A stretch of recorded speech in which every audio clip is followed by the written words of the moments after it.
प्रमुख अतिथि श्रद्धेय नेता नवीन्द्र जोशीज्यू, श्रद्धेय नेता प्रदीप पौडेलज्यू, नेपाल विद्यार्थी संघको विभिन्न जिम्मेवारी निर्वाह गरिसक्नुभएका, अहिले निर्वाह गरिराख्नुभएका सम्पूर्ण विद्यार्थी नेता साथीहरू, यहाँ उपस्थित विद्यार्थी साथीहरू, पत्रकार मित्रहरू र अन्य महानुभावहरू, यहाँहरू सबैलाई मेरो हार्दिक अभिवादन। जय नेपाल।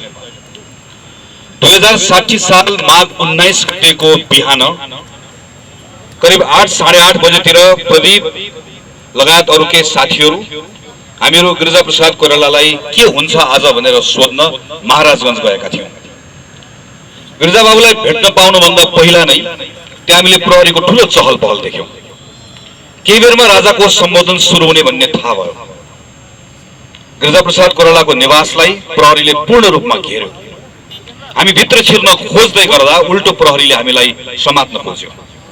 हामी बाहिर आएर हाम्रो साथी रमेश रायमाझी भन्ने साथीको मोटरसाइकलमा चढेर प्रदीप र म दुवैजना त्यो ठाउँ छोडेर गयौं। सामाकोशीको एउटा कोठामा बस्यौं। घरको परिवारको सदस्य साथीहरूसँग कुराकानी गर्न खोज्यौं। केही बेरमा हाम्रो टेलिफोन काटियो। हामीले कोहीसँग पनि कुरा गर्न पाएनौं। के भइरहेको छ बाहिर के थाहा पनि पाउन सकेनौं। नवीन्द्र जोशी 2046 सालभन्दा अगाडि पञ्चायतको कालमा नेपाल विद्यार्थी संघमा लामो काम गर्नुभएको हाम्रो अग्रज दाइ हुनुहुन्छ। यस्तो अवस्थाको अनुभव दाइलाई थियो। तर 47 सालमा एसएलसी दिएको, 48 सालमा एसएलसी दिएको प्रदीप र मलाई वास्तवमै त्यसको अनुभव थिएन। माओवादीले बोल्न नदिएको ठाउँको साथीहरूको छुट्टै अनुभव थियो। तर हामी काठमाडौँमा हुर्किरहेका मानिसहरूलाई साँच्चीकै बोल्न नपाउँदा, कुरा सुन्न नपाउँदा, आफ्नो कुरा सुनाउन नपाउँदा, त्यो भनेको खासमा सोच्न नपाउँदा के हुँदो रहेछ भन्ने कुरा पहिलो पटक अनुभव भयो। र त्यसले हाम्रो मनमा यति डरसँग त्यो कुरालाई राख्यो कि यो लडाई लड्ने हो। हाम्रो अधिकारलाई पुनर्स्थापित गरेर छाड्ने हो। हामी लड्यौं, हामी जित्यौं पनि। लामो राजनीतिक संक्रमण पछाडि आएको स्थिर सरकारले जब भटाभट एकपछि अर्को प्रारम्भ गर्यो ट्रमा सेन्टरको चिकित्सकलाई उठाउने कामबाट, त्यसपछि गर्यो उपकुलपतिलाई विमानस्थलमा रोक्ने कुरा, त्यसपछि पशुपति शमशेरको गीत हटाउन कुरा गर्ने कुरादेखि लिएर पशुपति शर्मा प्रनिल गौतमलाई को व्यङ्ग्य गरेको कुरालाई पक्रेर लिएर जाने कुरादेखि लिएर वा भिटेनको गीत हटाउन लाउने कुरासम्म, यी सबै कुराहरू जब आए सरकारले गर्यो, त्यो बेला म संसदमा बोल्न उभिँदै गर्दा म त्यही कुरा सम्झन्थे। यो कुनै छुट्टै घटना होइन, यसलाई जोडेर हेर्नुपर्छ। यसलाई जोडेर हेर्यो भने घटना होइन, घटना पछाडिको नियत थाहा हुन्छ। तर त्यो बेलामा मलाई लाग्थ्यो यो घटनाले किन हामी थोरैलाई मात्र बोलिरहेको छ। त्यही बीचमा सूचना प्रविधि विधेयक आयो। यो विधेयक आए पछाडि मैले समय मागेर संसदमा बोले। संसदमा बोल्दै गर्दा पनि समर्थन गर्ने खासै साथीहरू हुनुहुन्न थियो। संसदको समितिमा गएर फरक मत राखे। फरक मतमा लड्यौं हामीहरू। अल्पमत र बहुमत भयो। यत्रो लामो प्रक्रिया भयो, महिनौ लाग्यो। हामी लड्दै गर्दा आज हामी यो कुरामा लड्यौं भनेर बाहिर भन्दै गर्दा पनि खासै तिमीहरूले ठिकै कुरामा लड्यौ भन्ने साथीहरू पनि हामीले भेटेनौं। त्यो बेलामा मलाई लाग्थ्यो अरू नभए पनि कम्तीमा 60 सालमा हाम्रो उमेरका विद्यार्थीहरूको पेटभित्र भएको आगो पनि मरिसक्यो क्या हो भन्ने लाग्थ्यो। आज मैले जिउँदो विद्यार्थीलाई माइतीघर मण्डलामा देख्दै गर्दा कम्तीमा कोही त रहेछ भन्ने मलाई लागेको छ। तपाईहरु सबैलाई म सलाम गर्न चाहन्छु।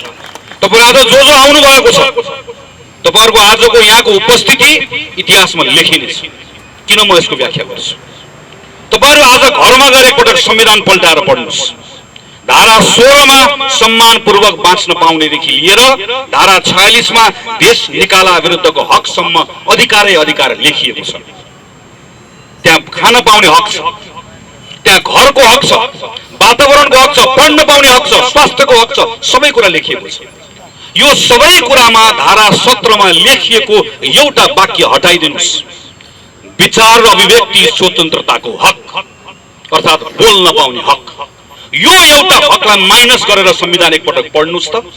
यो संविधान र क्युबाको संविधान, यो संविधान र उत्तर कोरियाको संविधानमा तपाई एउटा फरक पनि पाउनुहुन्न।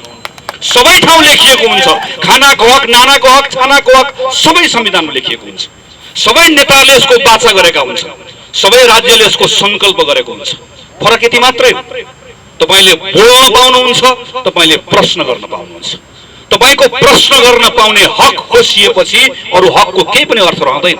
त्यसैले अघि बाबुरामजीले सुरुमा भन्नुभयो वाक स्वतन्त्रता, विचार अभिव्यक्तिको हक भनेको सबै अरु अधिकारको, मानव अधिकारको मूल हो, स्रोत हो, आधार हो। यो भत्कियो भने के बाँकी रहन्छ? यो भत्कियो भने केही पनि बाँकी रहँदैन। यो विधेयकको धारा धारामा, दफा दफामा छलफल गर्न तयार छौं। माननीय मन्त्रीजीले भन्नुभएछ विधेयक नपढिकन आयो। यो विधेयकमा कहाँ छलफल गर्ने मन्त्रीजी? सिंहदरबारमा गर्ने हो, संसदमा गर्ने हो, माइतीघर मण्डलामा गर्ने हो कि तिम्रो कार्यालय घुम्बराईमा गर्ने हो? प्रत्येकमा दफा दफामा शब्द शब्दमा छलफल गर्न तयार छ। नपढिकन आएको होइन, पढेर बुझेर आयो। हेप्ने हामीलाई नपढिकन आयो भन्ने, हामीले बुझेर आयो, पढेर आयो। यो विधेयकमा धेरै कुरा, थुप्रै कुराको बारेमा बाबुरामजीले, प्रदीपजीले चर्चा गर्नुभएको छ। म दफा दफामा जान्न।